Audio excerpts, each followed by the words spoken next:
recognizing common misconceptions about money. For generations, people have attributed conflicting moral undertones to money. Some view it as the root of all evil, while others idolize it as the ultimate goal. In many East Asian cultures, people are taught that wealth leads to corruption, and that a virtuous person should live modestly. Meanwhile, modern Western culture openly glorifies wealth as a symbol of success. But precisely because of this polarization, money is often misunderstood. Bob Proctor, in his book You Were Born Rich, offers a simple yet profound perspective: money is neither good nor bad. It is merely a tool. This isn't just a neutral statement, it's a revolutionary way of thinking. By understanding the true nature of money, one can free themselves from guilt, fear, and financial limitations to live a more abundant life. Money, a neutral tool like fire or electricity. At its core, money is a tool for exchanging value. It was created to replace the inconvenience of direct bartering. Money has no intent of its own, no moral essence, it simply serves its function within the economic system. Comparing money to other tools like fire or electricity reveals clear similarities. Fire can cook food, provide warmth, or destroy an entire forest. Electricity can light up homes, power machinery, or cause fatal accidents. The issue doesn't lie in the tool itself, but in how humans use it. Money is no different. One person may use money to build schools, help the underprivileged, or invest in businesses that create jobs. But the same amount of money can also be used by another person to fuel a destructive lifestyle, corruption, or violence. In essence, money amplifies the nature of its holder. It doesn't make a person better or worse, it merely highlights what already exists within them. Money reflects mindset and inner values. One of the core arguments of You Were Born Rich is, the outer world is a reflection of the inner world. What you have, including money, is a result of how you think, what you believe, and how you act. Many people are poor not because they lack opportunities, but because they hold limiting beliefs about money. I don't deserve to be rich. Money changes people. To get rich, you have to be dishonest. These ideas, whether inherited from family or society, have become deeply ingrained in the subconscious, forming inner barriers that unconsciously cause them to avoid wealth. When you view money as a tool, your approach changes. Instead of fearing or craving it, you learn to manage and use it responsibly. Just like a skilled craftsman uses tools to create beautiful works, a person with a wealthy mindset uses money to build a meaningful life for themselves and their community. Money doesn't corrupt people, it amplifies them. A common misconception is, money corrupts people. In reality, money simply amplifies existing traits.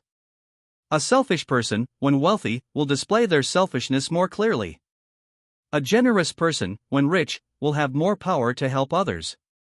Money doesn't change you, it merely allows your ego to manifest more freely through the freedom and resources it provides.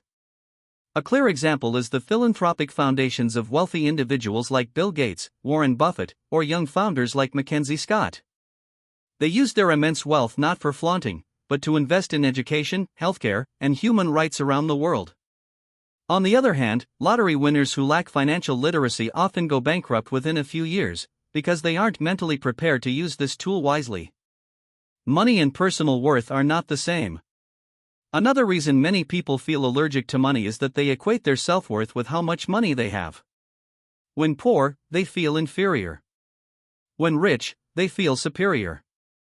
This perspective is both dangerous and incorrect. Money is a part of life, but it's not the entirety of a person's value.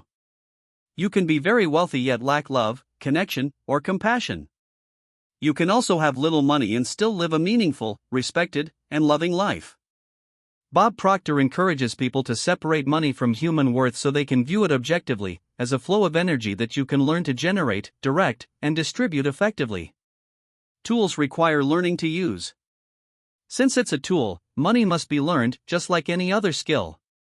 You wouldn't expect someone who's never studied personal finance to manage money well, just as you wouldn't expect someone who's never learned to drive to handle a car safely.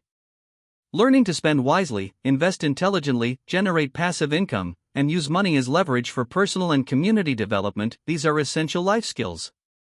The important point is, even someone who isn't rich now can learn to use money like a wealthy person, because wealth doesn't begin in the wallet, it begins in the mind. Wealth does not contradict spirituality or morality. Another prejudice is that wealth goes against spirituality, that those who follow a moral path must renounce material things. In reality, many spiritual masters still use money as a tool to spread values, build temples, do charity work, and publish teachings. Once again, money does not hinder the spirit, it follows it. Those who truly understand spirituality and live ethically are not controlled by money, but they also do not reject it, because they understand that it's a useful means for fulfilling their mission. Conclusion: money is neither good nor bad, it's a choice. As Bob Proctor pointed out, your life will change when you stop judging money and start learning how to use it as a mature and responsible person. Instead of asking, "Is money bad?" ask, "Am I using money as a tool to build or to destroy?" Money will always be there, in society, in transactions, in the dreams of millions.